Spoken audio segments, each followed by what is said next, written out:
fjala e cila shpesh herë e përdormi ne si musliman.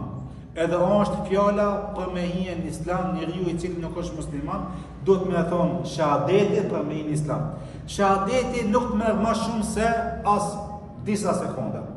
Fjala la ilaha illallah Muhammed Rasulullah. Çka do me thonë? La ilaha illallah, i thua Allahut, o Allah, nuk adhuroj une tjetër në dunjë jashtë teje.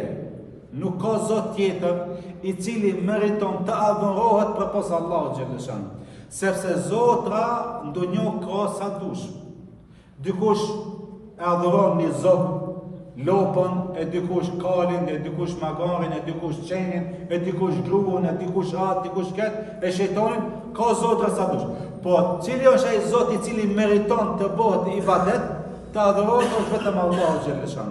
E ti thua Allah, o Allah, unë nuk adhuroj asnjë zot në dunjë përpos teje, se ti je i cili meriton të adhurohesh në dunjë.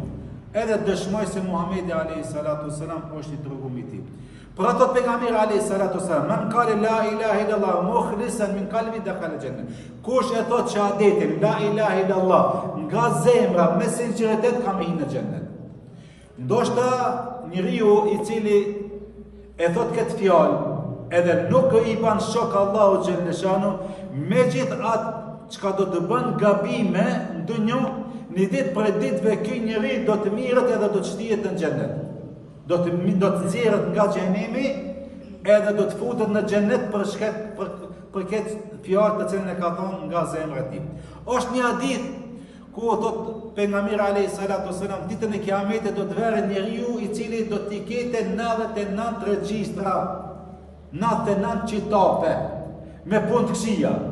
Shikoni, 99 qitape do të vjen me punë të këqija. Edhe kur do dalë para Allahu xhaleshanu, Allahu ka më thonë çfarë punë ke voti. Ki njeriu do t'i thotë, o Allah, i shef punë të mia që nuk kam bo asnjë punë të mirë. Këtë punë të këqija i kam bo. 99 qitape, këtë qitapat e ti me të mbushë me gjuna. Edhe ki njeriu merr udhën për me shku në xhenem, Allahu xhaleshani thot me laçeve ndaleni. Thot ktheheni prap. Kur vjen ki njeriu te Allahu, thot atëherë Allahu xhaleshani ja nxjerr, e keni pa atë letrën njoftimi. Është i vogël ajo, kartela e identitetit. Ama i ka këtë dhënat e tuja.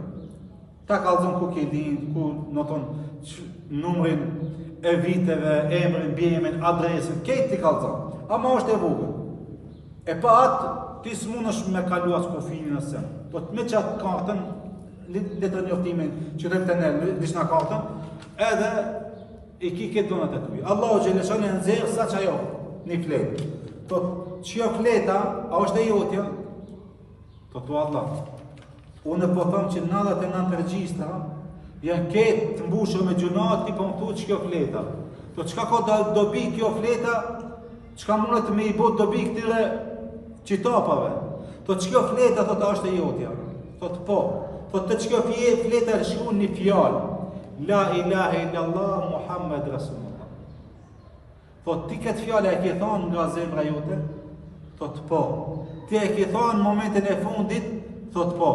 Atëherë Allahu xhaleshani ju dhon me laçet, thot, merrni këto 99 regjistra me një vakë, me një mizan, kandar, edhe këtë fletën me një anë tjetër, edhe janë nisë kjo fleta me ranun të poshtë. Këto me ipë të nartë. Për qatë fjallë, që e ka thonë nga zemra e ti, që s'ka kushtu asë një minutë ndoshta, që e ka thonë me gjithë zemër, edhe në fund të thuhet që ky njeri u shpendu, edhe me qatë fjallë ka hinë në xhennet. Edhe për këtë çka këtë pejgamberi alayhi salatu wasallam, men kana akhi kalamuhu, ati ai njeri i cili e ka fjalën e fundit la ilaha illallah ka me hinë në xhennet. Edhe ata me Allahu xhaleshani ju dhon me laçeve, thot për çka fjalën e kam kriju krejt këtë tokë dhe qiell, thot e kam kriju për fjalën la ilaha illallah, merrni këtë njeriu edhe futin në xhennet me rahmetin tënd.